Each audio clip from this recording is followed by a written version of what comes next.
So let's start today's discussion.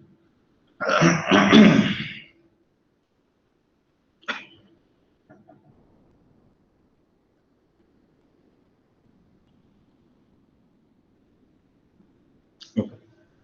So in the last lecture,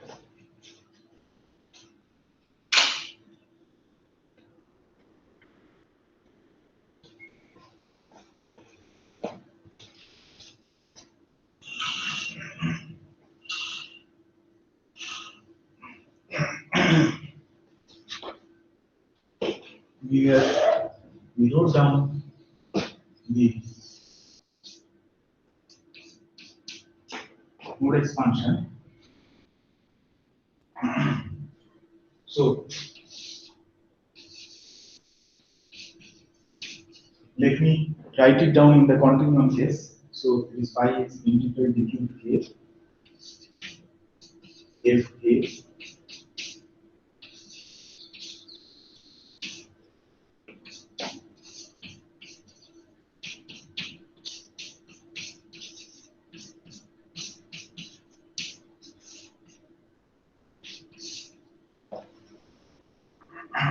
So this is the mode expansion in the continuum case of the real scalar field phi. And till now everything is is classical in the sense that we do not everything in this equation, whatever stands in this equation are functions. And we have also seen in the previous lecture that d cubed x over the full space, because this is we are dealing with the continuum case where k takes on a continuum of values. So we have also seen this relation.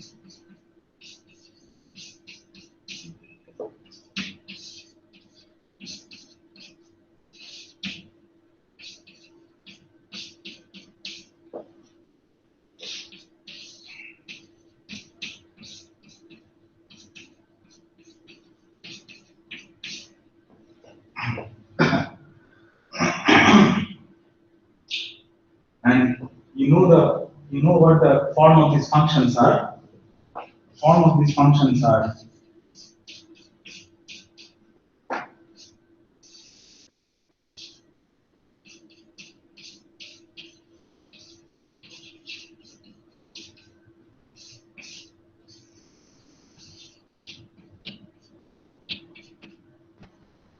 so these are the form of the this is the form of the function fk of x that appears in this integral and also in the normal mode expansion of the field phi. Now, using this relation, in the previous lecture, we have seen that you can actually get an expression for a of k. So you are basically what we are intending to do is get an inverse Fourier transform. So if we do that, then the expression for that will be d cubed x. This we have derived in the previous class. This will be d cubed x if k star of x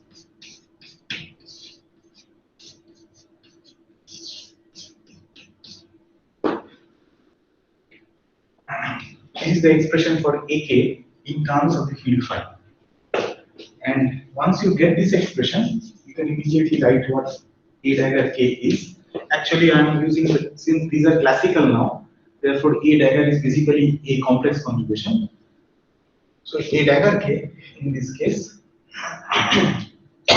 will be d cubed x.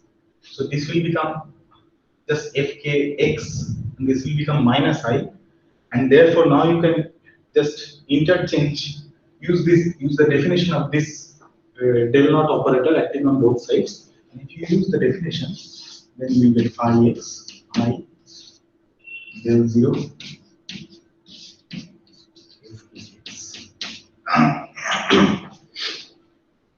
So these are the two relations that we will obtain from using this relation. And In the previous class, we have actually derived this. So let us now proceed from here.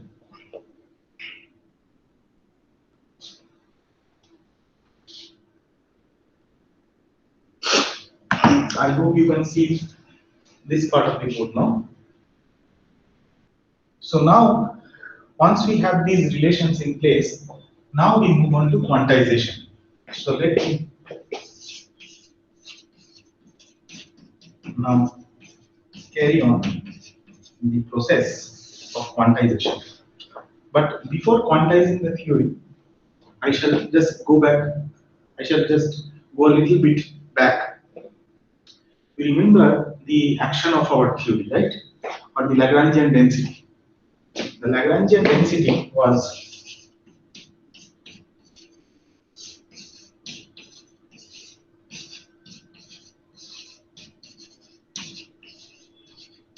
this.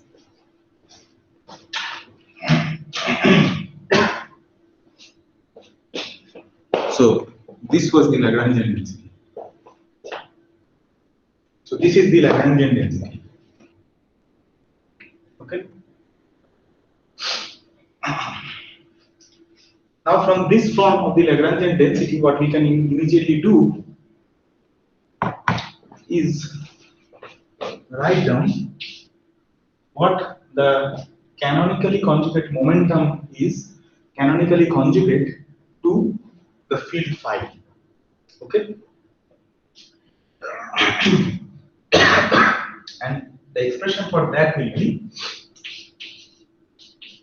by definition, the canonically conjugate momentum is phi mu. You can write down a general expression. This is the del L, del of Lagrangian density, del of del mu of phi.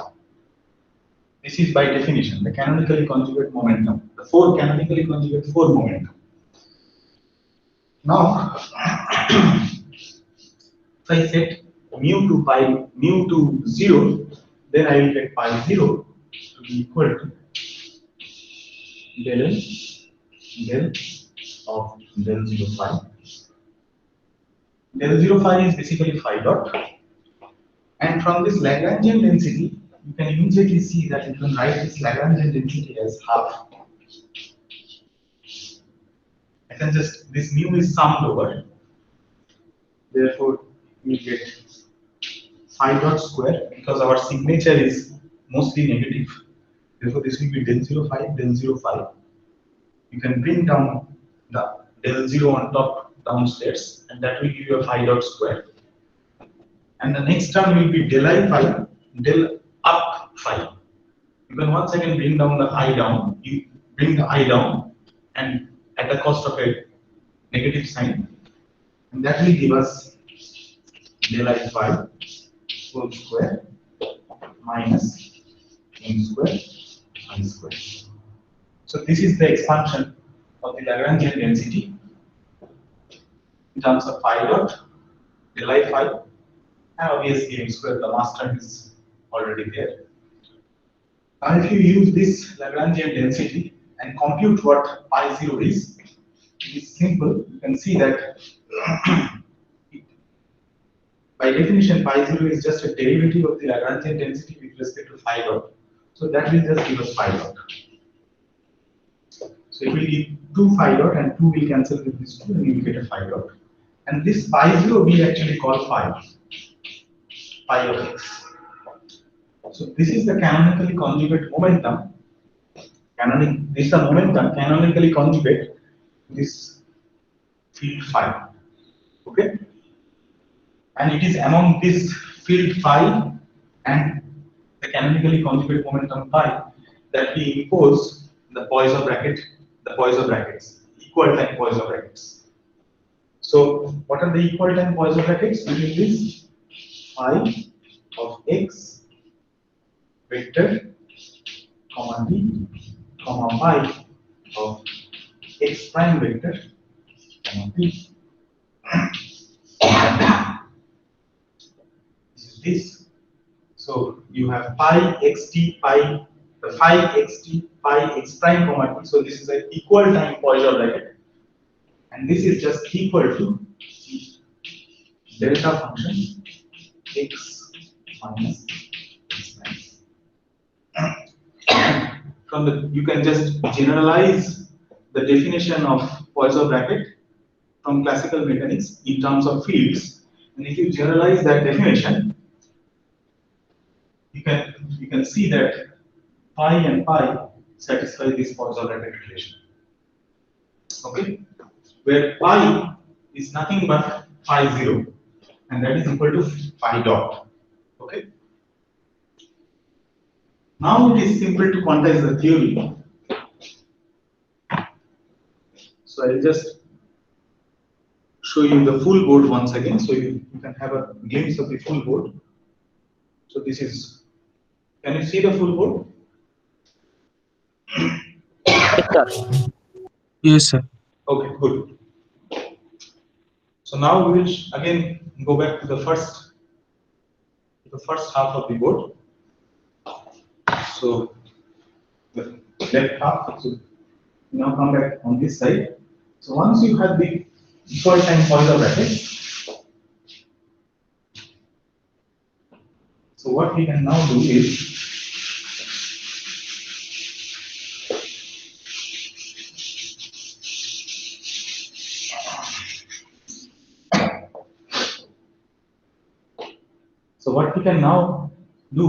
quantize the theory. So I told you that I would like to quantize the theory, and to quantize the theory, it is very simple to just replace the Poisson brackets. So when we quantize the theory, we say that this field, which is a noun function at the classical level, at the quantum level, it becomes an operator, and its canonically conjugate momentum, pi, that also becomes an operator, and we elevate the Poisson brackets to commutation relations. So instead of equal time Poisson brackets, what we now have is phi. So we just put a hat on top of phi, because this is an operator.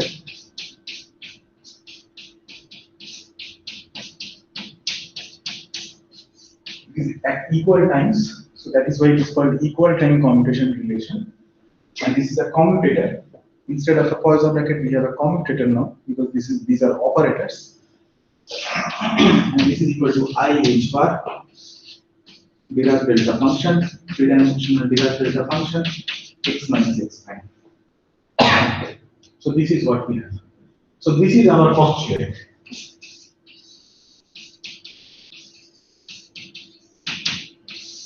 This is the quantization postulate.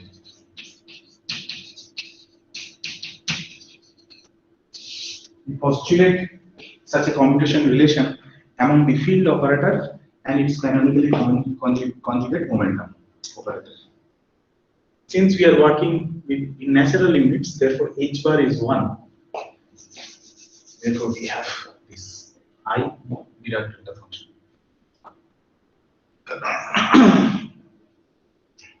So this is our starting point to quantize the field theory. So far, what we have been doing is we have actually worked with a classical field theory where our fields were classical functions, and also the canonically conjugate momentum, the momentum canonically conjugate to the field phi was also a classical function.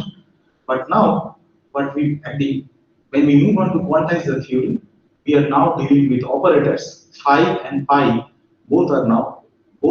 have been now elevated to operators, and they satisfy commutation relations instead of Poisson brackets.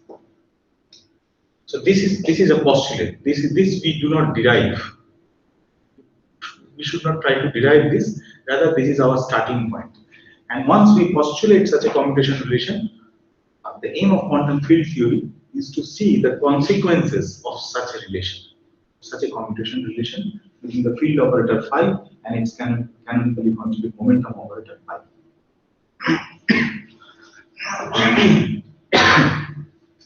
The first thing that we shall now do is look at the commutation relations between A and A dagger A. This is the first thing that we shall now compute from this.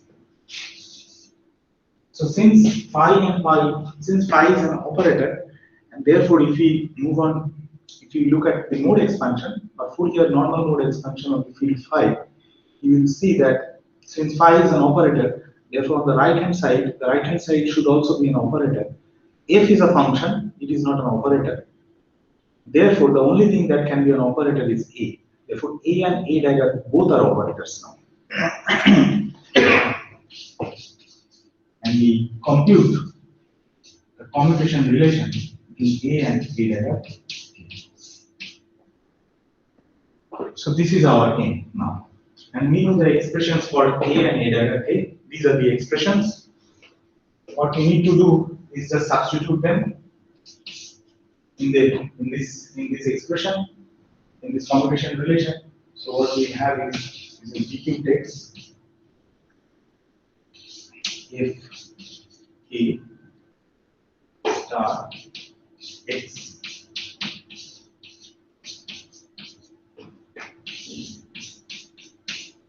phi x. And then we have this is the expression for AK. Now we need to substitute the expression for A dagger K prime. Since this is an integration over x, we have to use some other variable, say x prime, and therefore this will be integral dq x prime. And A dagger K prime is nothing but phi of x prime I del 0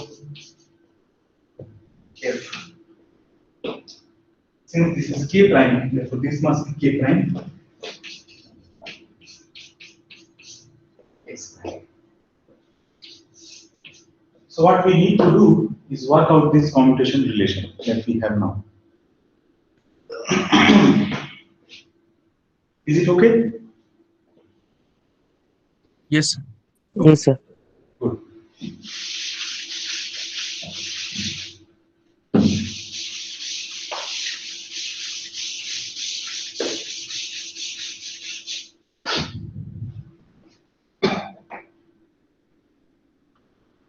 Okay. Now you can see that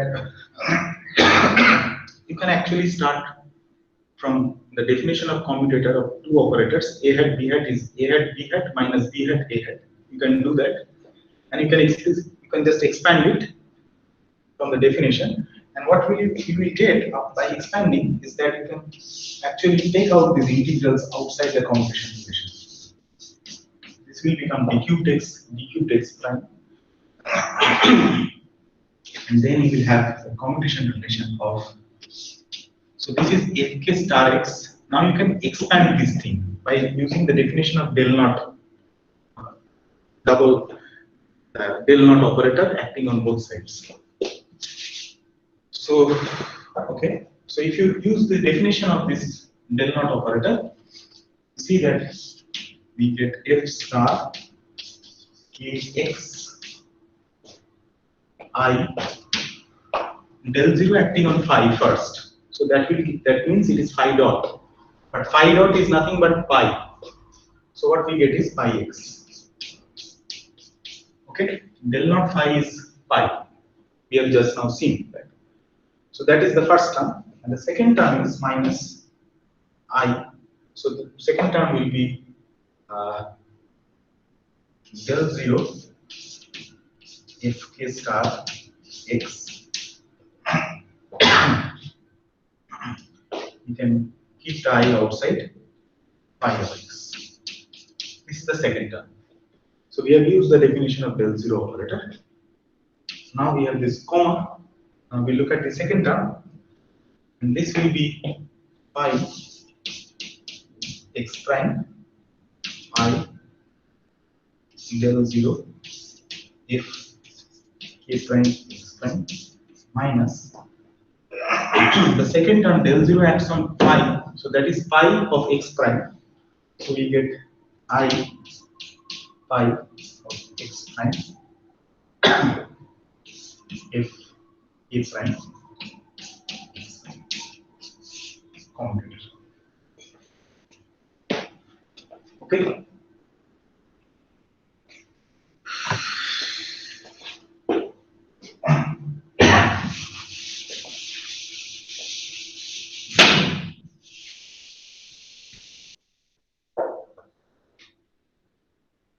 So now you can see from this expression, you can see from here, from this expression that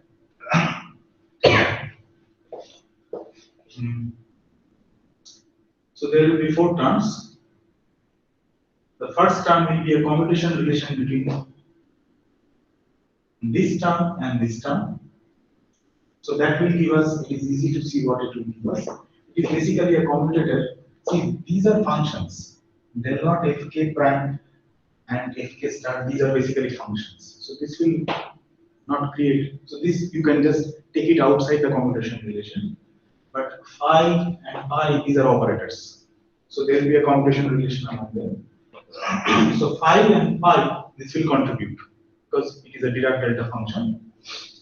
Phi, the combinational relation of this term with this term is 0 because phi and phi is 0. I forgot to state that this is the only non-trivial commutation relation, by the way. It's the only non-trivial commutation relation. The equal time commutation relations between phi and phi, pi and pi are 0. So this is the only non-zero thing that you have. Therefore, what you see is that phi with pi this will contribute, phi with phi will be 0, and from this term, phi with pi will be 0, and pi with phi will contribute. So you get 2 terms out of this. So let us write it down. It will be d cubed x, d cubed x prime.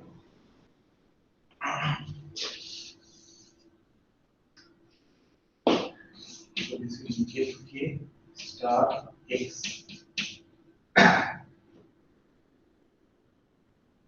So you can take this outside.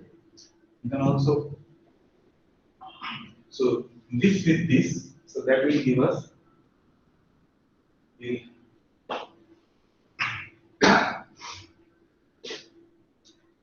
can take I outside.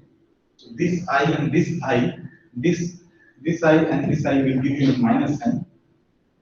Take both the i's outside, and then you get del 0 fk prime x prime, and then phi with phi,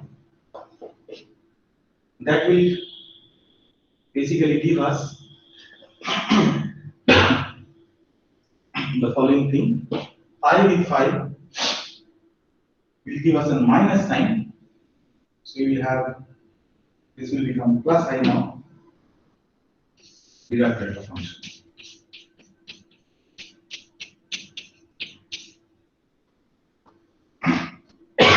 So what we have done is, we have imposed the equal time commutation relation.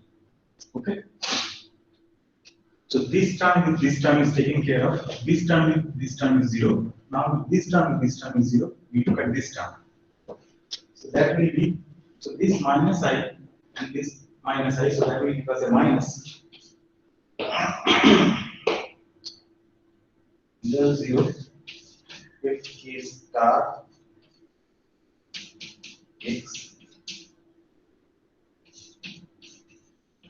if k prime x prime, and then phi with pi will give us plus I into Dirac delta function.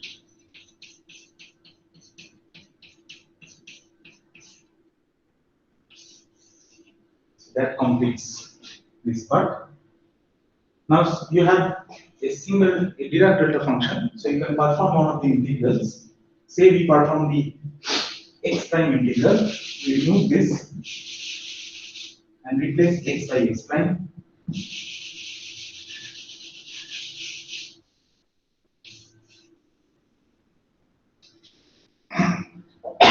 So this is what we have. And now this expression, you can write it down as d cubed x fk star x I del 0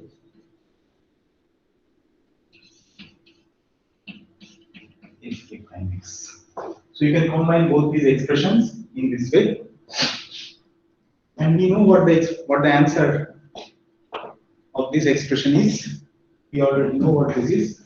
This is nothing but a Dirac delta function. k minus k prime. So we have proved that if this is the starting point, then this is. So this is what we have proved by using equal time commutation relations between phi and pi. So if we just use this relation, this commutation relation, and we use the relations for ak and a dagger k in terms of the field phi, then we shall see that the commutation relation between ak and a dagger k prime is a Dirac delta function, Dirac delta, three-dimensional Dirac delta function k vector minus k prime vector. This is in the continuum case. It is easy to do the discrete case, and I leave it as an exercise for you to do the discrete case. In the discrete case, what you will get is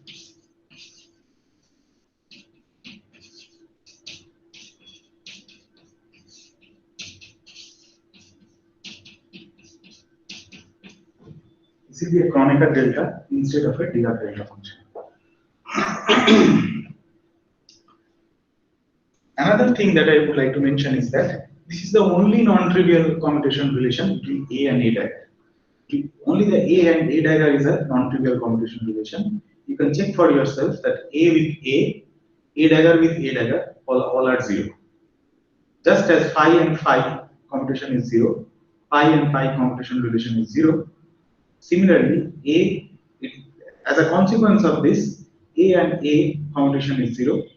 A dagger and A dagger commutation relation is 0. This is the only non-trivial commutation relation that you have. Is this clear? Is it okay till now? Yes, sir. Okay. You can ask questions. If you have any doubts, you can ask questions at this point. Sir, why we are considering equal time commutation relation? Well, that is what we want to do now. For the time being, we want to. This is our postulate. As I said, that we are considering equal time commutation relations because, see, operators. We want to have operators which are defined at the which are at the same time. Operators at two different times, in general, they do not commute. Okay. Okay. So that is why we incorporate the idea of time modeling. Okay. Operators at two different times, they in general do not commute.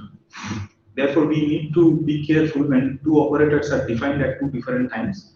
We need to incorporate the idea of time modeling. But when we quantize the theory, we want to have operators which are defined at the same time.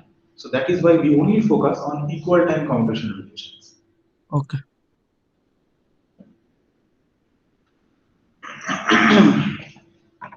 So if this part is clear, let me now move on to the other side of the board.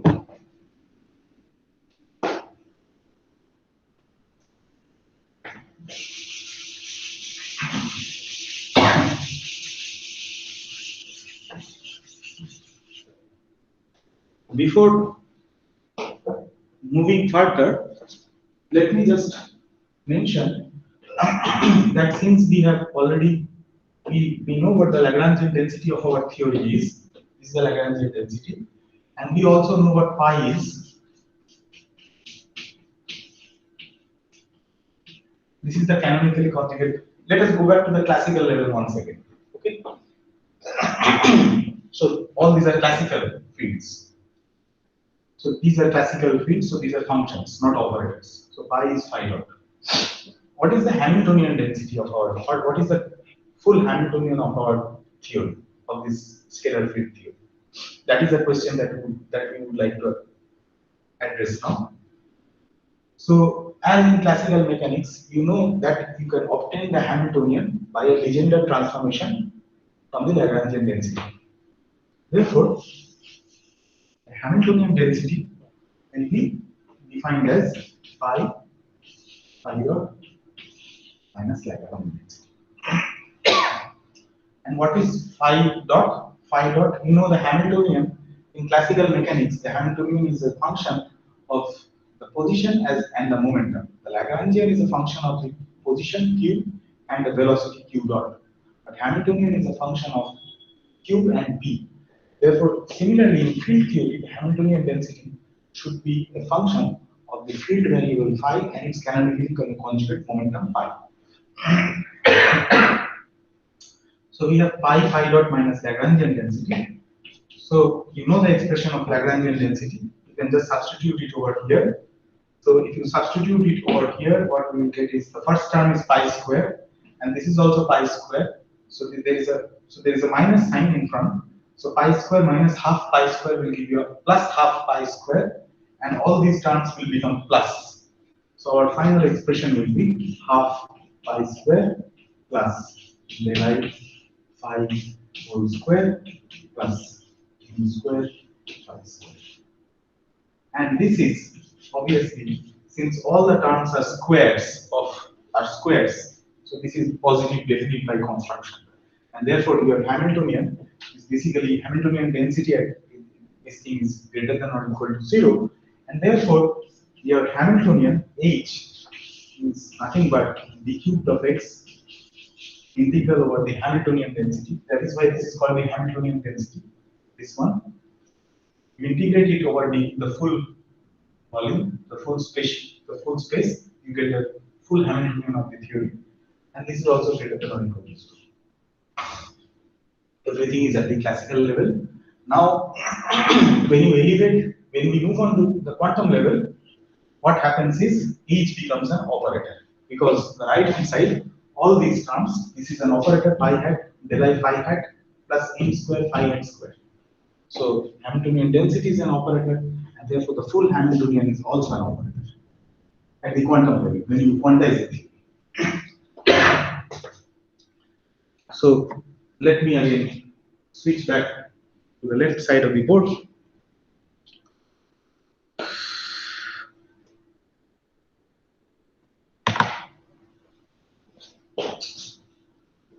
So what we have so far done is we have looked at we know what the Lagrangian density and what the action of the theory is.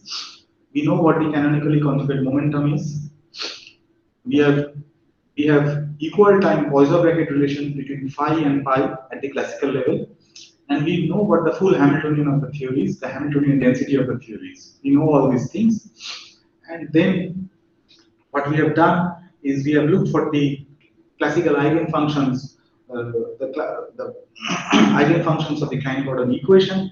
And from there, what we have done is we have expanded the field phi in terms of these classical eigenfunctions. So this is what is said to be a Fourier mode expansion or normal mode expansion. The eigenfunctions, the classical eigenfunctions are basically the normal modes. And we have expanded the field in terms of the normal modes by imposing, what we have done in finding the normal modes is we have imposed periodic boundary conditions. And then we have two types of normalizations, the box normalization and the Dirac-Delta normalization.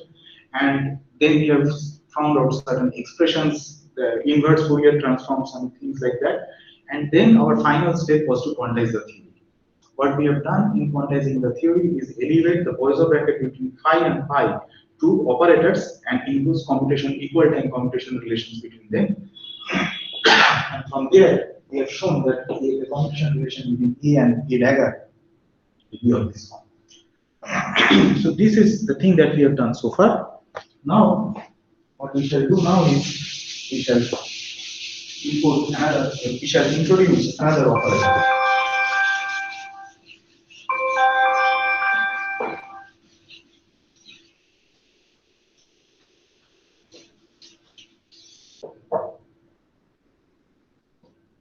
What we shall now do is introduce another operator,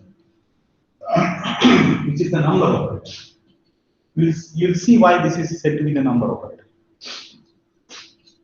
So let me define it as, let me go back to the discrete case. So this is one thing that we shall do quite often. We shall conveniently switch from the continuum case and the discrete case as per our convenience, because some things are very convenient to look at from the discrete point of view. So we shall now discuss the discrete point of view, everything can be generalized to the continuum case. That is not a problem. And we shall also conveniently, if we need, we shall switch from the quantum operator things to classical functions, to the classical level. So what we shall now do is, we are at the quantum level, so A is an operator, and this is a number operator, so it basically has a hat on top, but we are just suppressing the hat for the time being. So we introduce an operator of this form. You can easily check that nk prime commutation relation. If you use the commutation relation between A and A dagger, you can easily check that this is 0.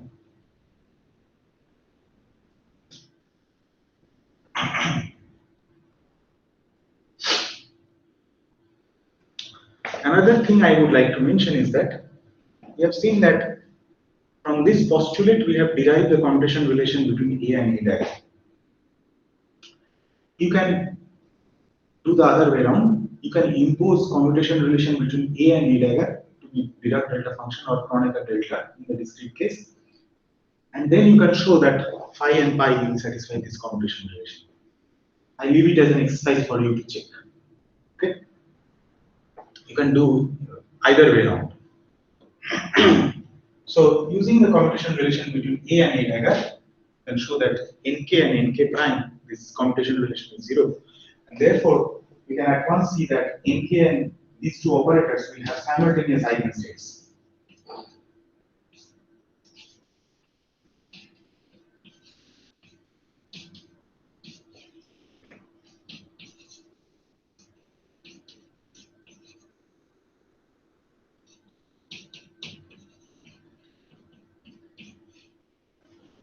So since these two operators commute, these two operators must have simultaneous eigenstates, and the eigenstate just denoted like this.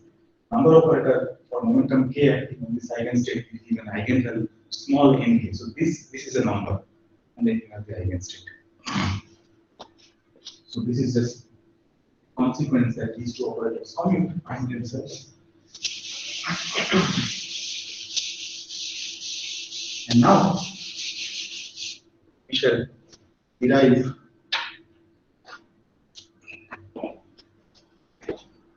another commutation relation. Let us see what this is. What this commutation relation is. You can easily see that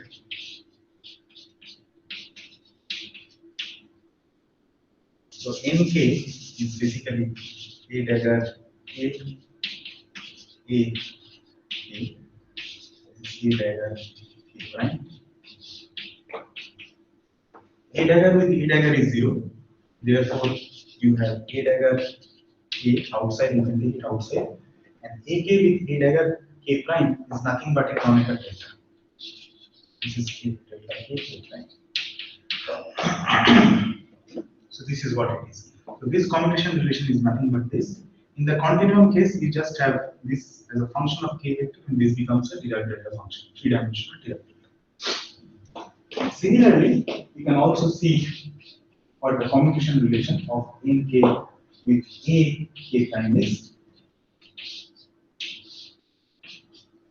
This commutation relation is very simple to compute.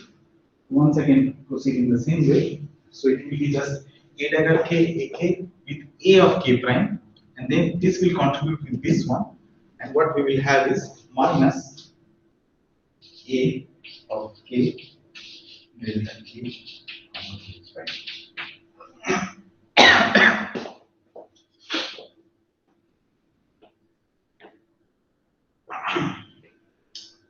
Because combination of A dagger with A, you get a minus sign. That is why you have a minus over here.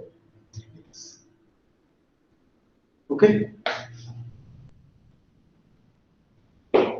So now that we have the commutation relations in place, let me just do one more calculation and stop for today.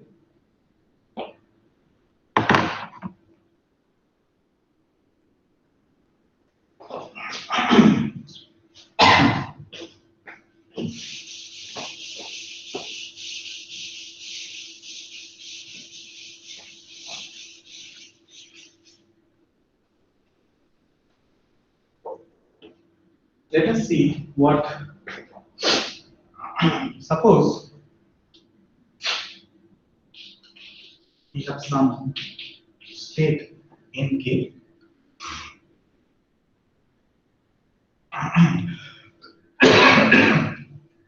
and on this we apply a dagger k.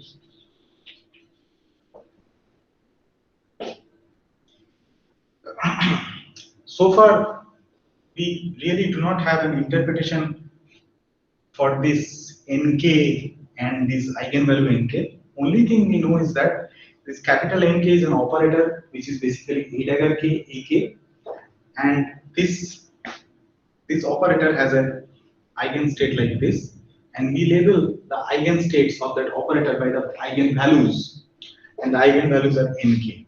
So we label the states by the eigenvalues. That is what we know. We really do not have an interpretation for this, but we will see what the interpretation of nk, capital Nk is, as well as small nk is in a moment. So let us do this. Let us take a state like this nk and act on this and just operate on that state by the operator a dagger k. And what we really want to find is what is this state? And to know what is this state, what we do is now we act with the number operator nk. This is what we do. So this is equal to, you can write it down as commutator of nk with a dagger k plus a dagger k nk nk. We can write this, these are two operators, we use the commutation relation plus this extra term. The commutation relation of nk and a dagger k, we have just now proved that this is a dagger k delta, this is a dagger k, is the first term. And a capital Nk acting on this will give the eigenvalue small nk, so that will give us plus. Okay, so this is basically k and not k prime because both are same k's. So this is basically k with k, and delta k with k is nothing but 1. Okay. Next term is a dagger k nk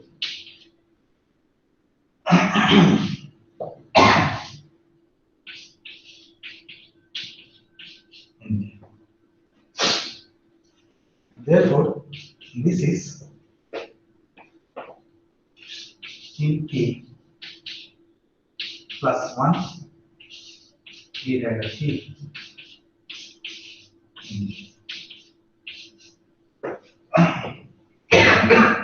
So you can see that if nk is an eigenstate of the operator capital Nk, then a dagger k nk is also an eigenstate of the operator capital Nk, but with eigenvalue nk plus 1. And you can similarly check for yourself by using the commutation relation between ak and a dagger k that ak acting on nk is also an eigenstate of this operator with eigenvalue nk minus 1. And therefore,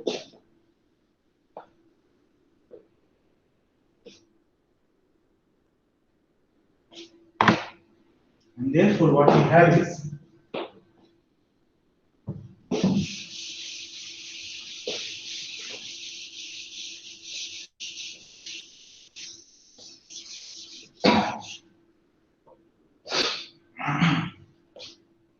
from here, what we find is since this is the a dagger k nk is an eigenstate of the operator capital Nk with eigenvalue nk plus 1, therefore you can say that nk a dagger k is basically some constant which is c plus some number, a complex number in general. So this is some c plus of function of nk times nk plus 1. Because this is an eigenstate of nk, capital Nk, with eigenvalue nk plus 1, and therefore this full state must be proportional to the state nk plus 1 up to some proportionality constant. And similarly, ak nk equal to some number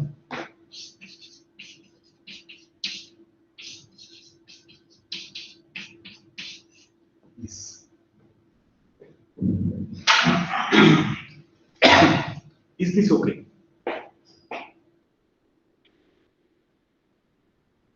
Yes, sir. Okay. So I would like to stop at this point and continue from here in the next lecture. So if you have any questions, you can ask at this point.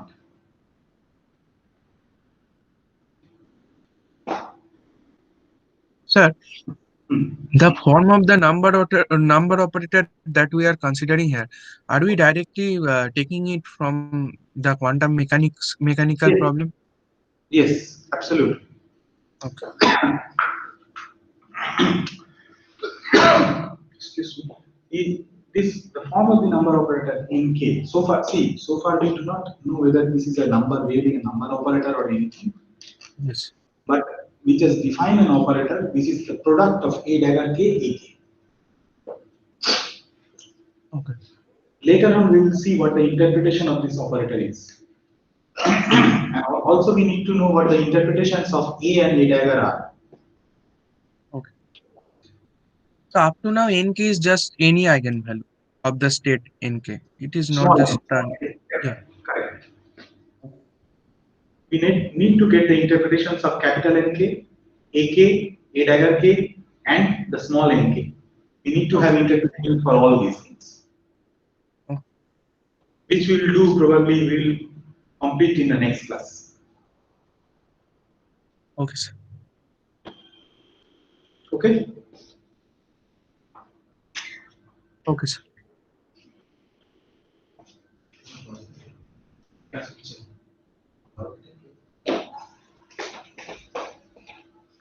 Okay, so let us stop at this point.